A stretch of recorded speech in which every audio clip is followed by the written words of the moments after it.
NET presents USA Poetry. This program is devoted to the work of Philip Whalen and Gary Snyder. The only printed biography of the poet Philip Whalen is very brief. It reads, born Portland, Oregon, October 1923. U.S. Army Air Force, 1943 to 1946. Reed College, Bachelor of Arts degree in Literature and Languages, 1951.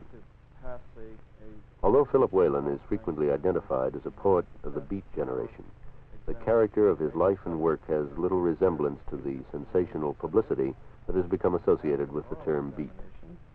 Oh, I work all the time, actually. That's one of the curses of poetry, is that you don't get a day off, or working every day, and most of the night, because a lot of the times I'm dreaming things, and I will write them down later and put them into a story or into a poem. So it's a 24-hour a day job, and it goes on all the time. Frequently, Philip Whalen's books contain pages from his notebooks and examples of his excellent calligraphy.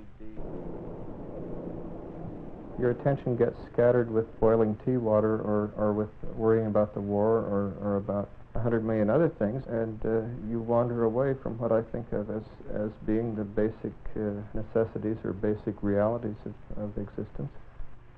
I walk usually every day, and I go out through Golden Gate Park, or go out downtown to the library, or walk down to North Beach and see people there, or walk up here on the hill to the top of Mount Olympus, or to look at the weather and look at the light. I love the light here in San Francisco, the way it flattens out across everything and lights it up from different angles, and the way the whole landscape changes when the clouds go over it. You don't start being a poet, you get born that way. That's all. Poeta nascitur non fit, or whatever Mr. Horace said about that. I suppose that the first,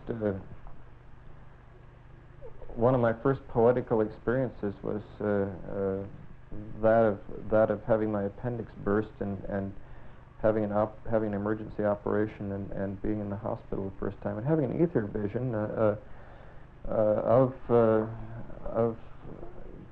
great enlightenment, and also a physical experience of light as itself, and a feeling of the total, an odd feeling of the total meaningfulness and rightness of existence, and so that was one thing that happened. Another thing that happened was some sort of small satori vision or whatnot. One day when I was 4 years old, I came into the room where my toys were usually kept, and there was sunlight coming through French windows onto a hardwood floor. And there was something about the relationship between those windows and the light and the floor and the closet where the toys were that all made a funny kind of poetical breakthrough to my head that I always remembered. And it also connects, of course, with that ether vision that came a little later. And that and a lot of other experiences without ether or anything else, just of walking around and looking at things and listening to people and watching the world, and have all gone into a habit of hearing and seeing that is the basis of poetry, or is actually poetry, because after all, poetry is a description of this high kind of consciousness and of understanding, I think. And with any luck at all, when the person reads the stuff, he'll get some feeling about that existence, or that understanding, or that excitement. I often use a reading to test out poetry that I've been working on recently, and quite often I'll read brand new things at a reading that haven't been published, or sometimes they aren't even typewritten yet. I'm still reading from a handwritten manuscript to see if the poem is really there or not, and to to see also whether it gets across to an audience or to a prospective reader or whatnot. And also, I can it tests out on my own ear that way, and ultimately, all my poems are an ear things. I hear them internally and compose them. They compose themselves, and I compose on them, sort of like music is done, I suppose. The California Palace of the Legion of Honor is a San Francisco museum that has many of the works of the French sculptor Rodin. Since this location is more or less on the Whalen walking route, it's not surprising that he has written a poem titled Homage to Rodin. The poem was published in 1962 in the magazine Foot.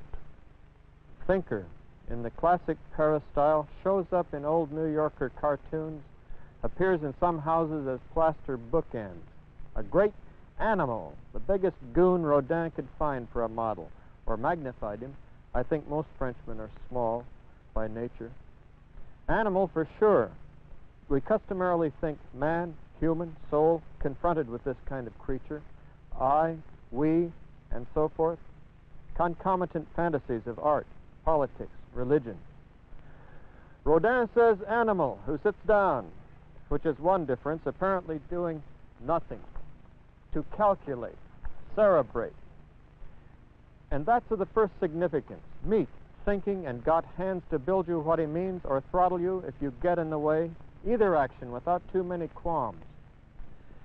Hands, feet, arms, shoulders, legs, Rodin says. We're in the habit of thinking man, subject for the psychiatrist. Old stuff, we say. Rodin, Rilke's employer. Oh yes, Rodin. But after all, Archipienko, Arp, Brancusi, Calder, Henry Moore, sculpture for our time. That is, they appear in Harpo's Bazoo, modern, chic, seriously discussed, in vogue.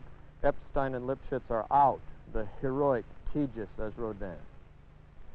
Nobody knows what it is, hulking, beefy, nude. We all the time wearing clothes and arguing quest for values. Forget what we are. Overbusy with who. The only time we sit still is on the toilet, and then most of us read. The only quiet and private room where we have bodies we wish away. Rodin, body with head containing brains, hands to grab with, build, possibly, the physiologist says, hands helped enlarge the brain, feet to come and go, buttocks for sitting down to figure it out. How isn't it wonderful? How is it base materialism? Why do we insist there is nothing we can do? 2, Land's End, the shades. I won't go to the park today. Informal prospects, groups of noble trees, playland at the beach instead. You never saw a merry-go-round go so fast. 2 fat old men watch it from a bench. One sings words to the tune everyone else forgot. No amount of sympathetic observation will do any good. Why not get older, fatter, poorer, fall apart in creaky amusement park and let the world holler? Softly shining pewter ocean, or let it quit, who cares? The road to the Palace of the Legion of Honor still broke. About 1,000 feet of it don't exist. I walk along the edge above the foghorns and dim fish boat passing the rocks, anise and mustard, pine trees and fog.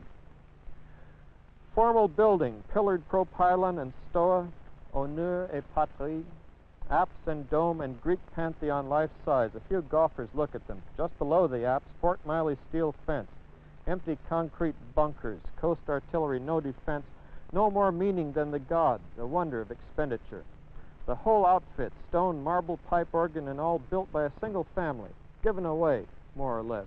Nobody home but Cézanne. Amusement, high-class park to remember dead soldiers and the late Monsieur Rodin.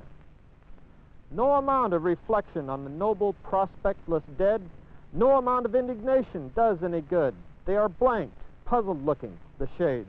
They stand, heads bent down, 3 arms pointing toward the ground that covers them, young, burly ghosts wondering. We like to kill each other. We like to grab with both hands, with our teeth and toenails.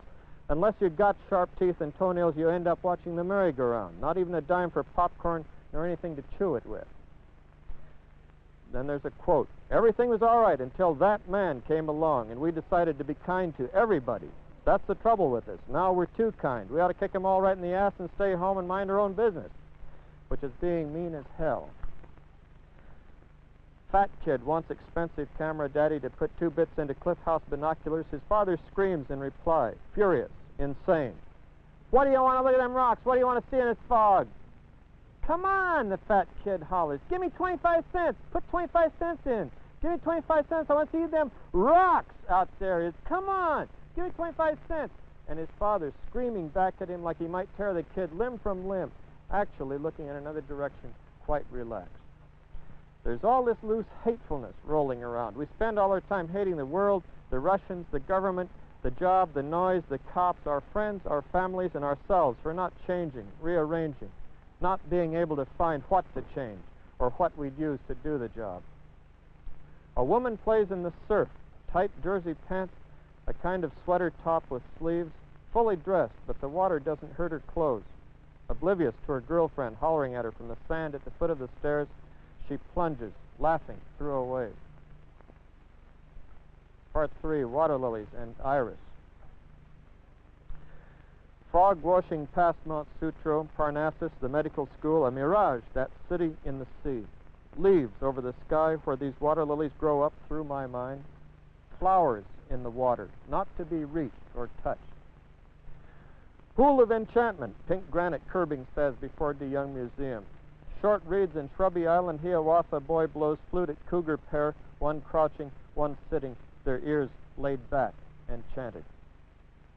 Black water, thick mud at the bottom, lily bulbs, head in the dark, pattern of stars inside, buried lights.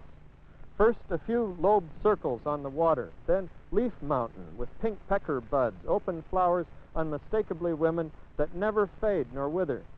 Impregnated, they withdraw beneath the waves.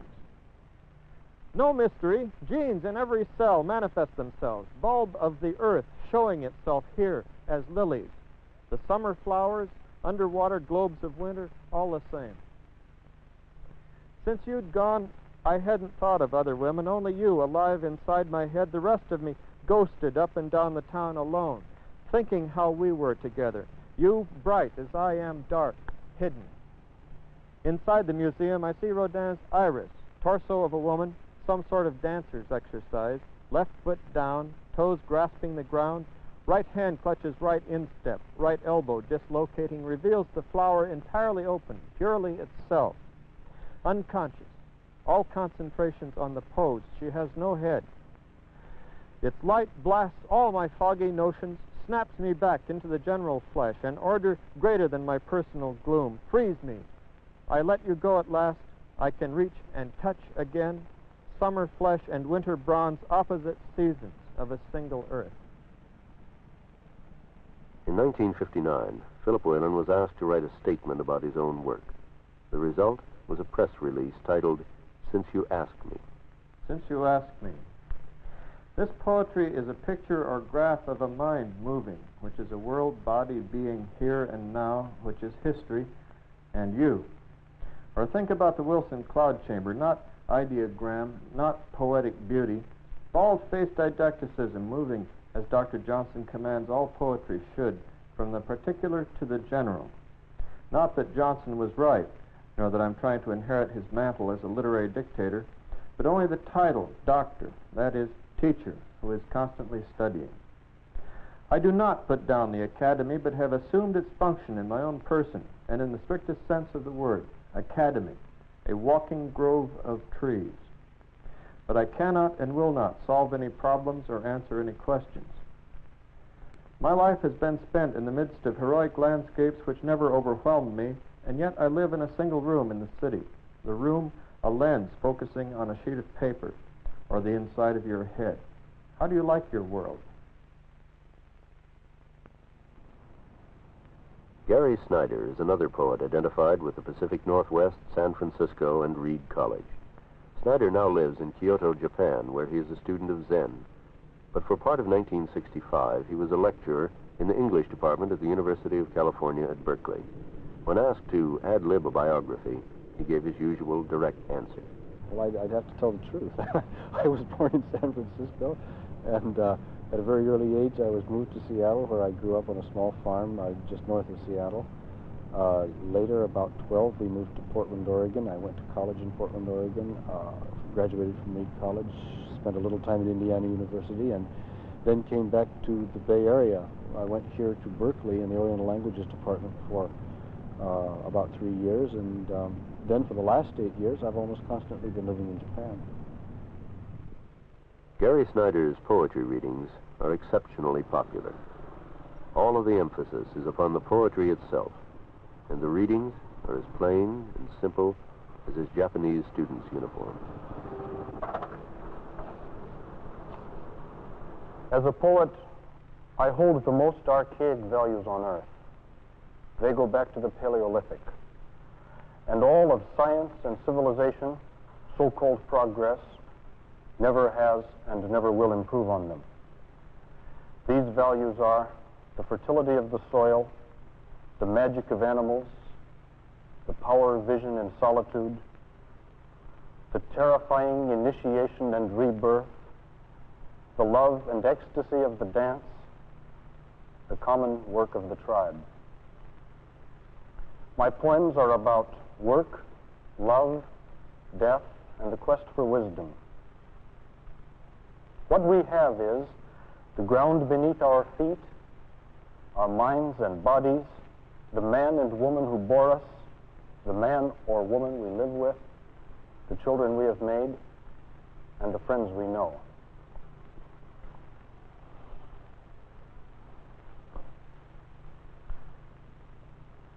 First, I'd like to read a couple of poems from my first book, Rip Rap.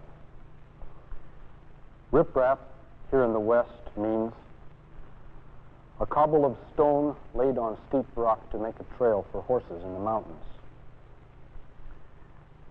The two poems I'm going to read from this book were written after I had been working for the Park Service on a trail crew in the high country of Yosemite National Park.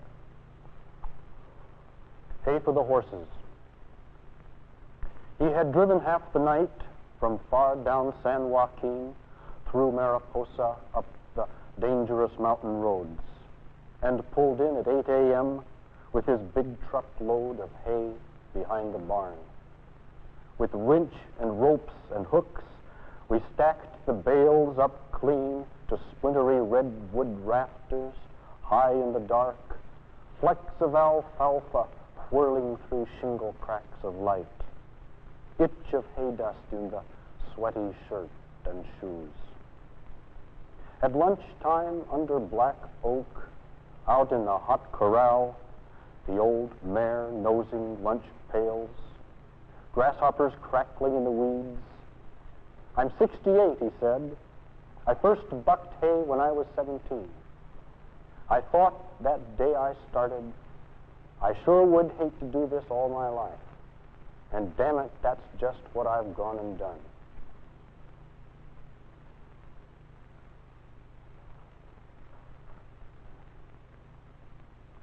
Above Pate Valley.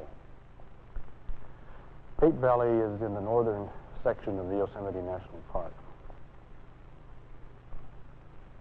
We finished clearing the last section of trail by noon, high on a ridge side, 2,000 feet above the creek, reached the pass, went on, beyond the white pine groves, granite shoulders, to a small green meadow watered by the snow, edged with aspen, sun straight high and blazing, but the air was cool. Ate a cold fried trout in the trembling shadows. I spied a glitter and found a flake, black volcanic glass, obsidian, by a flower. Hands and knees pushing the bare grass, thousands of arrowhead leavings over 100 yards. Not one good head, just razor flakes. On a hill snowed all but summer, a land of fat summer deer. They came to camp on their own trails. I followed my own trail here picked up the cold drill, pick, single jack, and sack of dynamite. 10,000 years.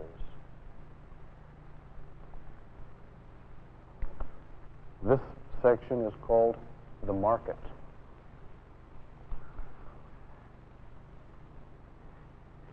Especially it refers to the old Crystal Palace Market in San Francisco, the beautiful public market in Saigon, the public market in Kathmandu, Nepal, and the market along the Das Asvamed Ghat in Benares.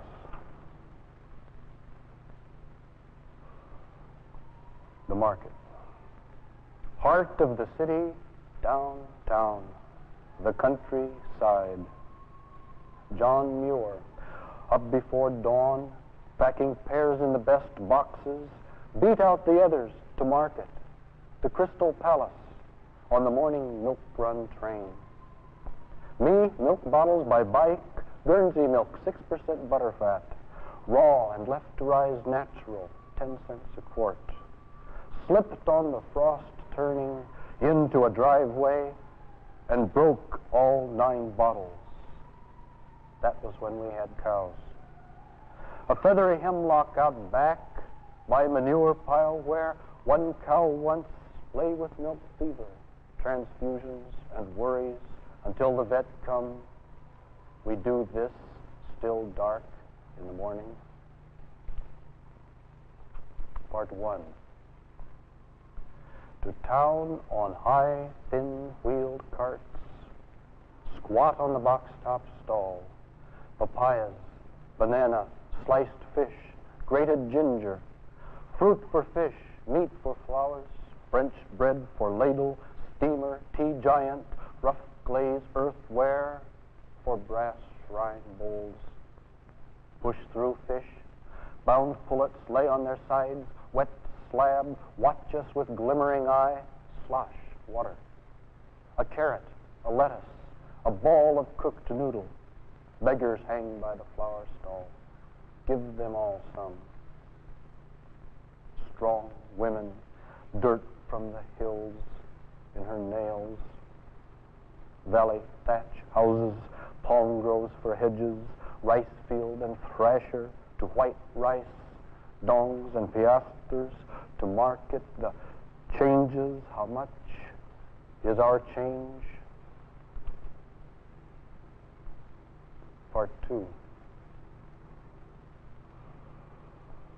75 feet hoed rows equals 1 hour explaining power steering, equals 2 big crayfish, equals all the buttermilk you can drink, equals 12 pounds cauliflower, equals 5 cartons Greek olives, equals hitchhiking from Ogden, Utah to Burns, Oregon, equals aspirin, iodine, and bandages, equals a lay in Naples, equals beef, equals lamb ribs, equals patna, long grain rice, 8 pounds, equals 2 kilograms soybeans, equals a boxwood geisha cone, equals the whole family at the movies, equals whipping dirty clothes on rocks, 3 days, some Indian river, equals piecing off beggars 2 weeks, equals bootlace and shoelace, equals 1 gross inflatable plastic pillows, equals a large box of petit four shulkram, barley threshing,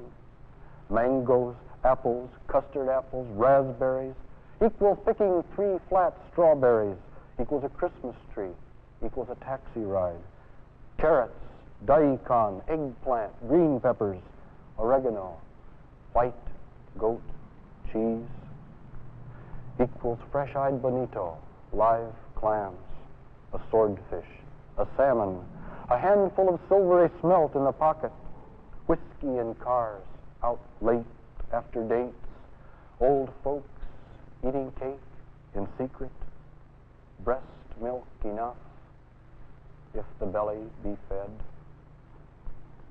and wash down, hose off aisles, reach under fruit stands, green, gross, rack, meat scum on chopped blocks, bloody butcher concrete floor, old knives sharpened down to scalpels, brown wrap paper rolls, stiff push broom back, wet spilled food. When the market is closed, the cleanup comes, equals a billy goat pushing through people, stinking and grabbing a cabbage, arrogant, tough. He took it, they let him. Kathmandu, the market. I gave a man 70 pice in return for a clay pot of curds. Was it worth it? How can I tell?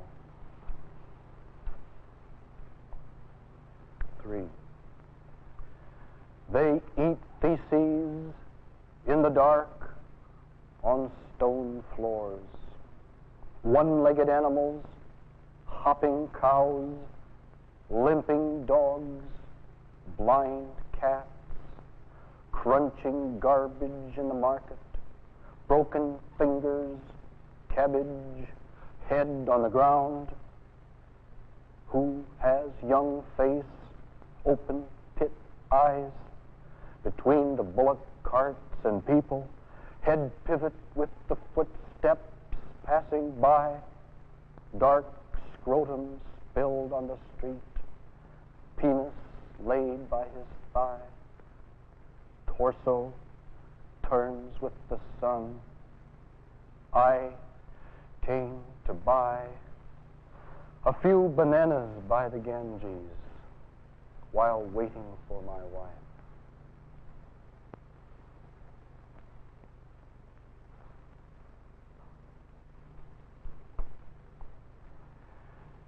Now, the rest of the poems I'm going to read are all from an uncollected, unpublished collection of poems which will be called The Back Country, and which will be dedicated to Kenneth Rexroth.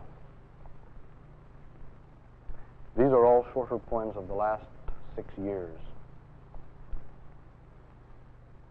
This is called A Cabin in Marin County.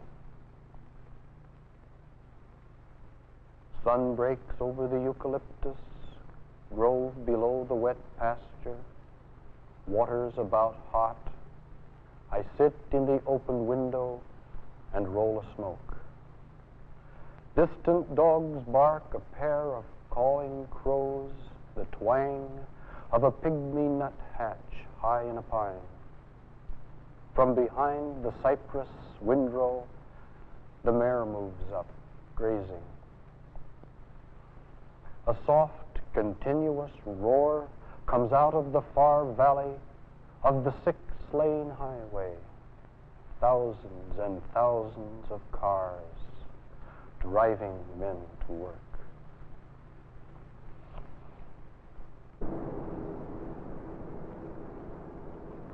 We won't be white men 1,000 years from now. We won't be white men 50 years from now, quite. And the whole society is going someplace else. I feel that this is one of the most exciting works of poetry right now, is to capture and make contact with those areas of the unconscious that belong to the whole American continent, the non-white world, the world of mythology and intuitive insight that belongs with primitive cultures, and ultimately getting back in touch not only with ourselves but with the natural world, with nature, which we've been out of contact with so long that we've almost destroyed the planet.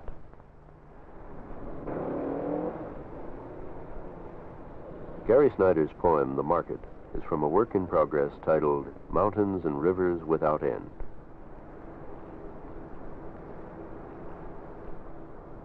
This is NET, the National Educational Television Network.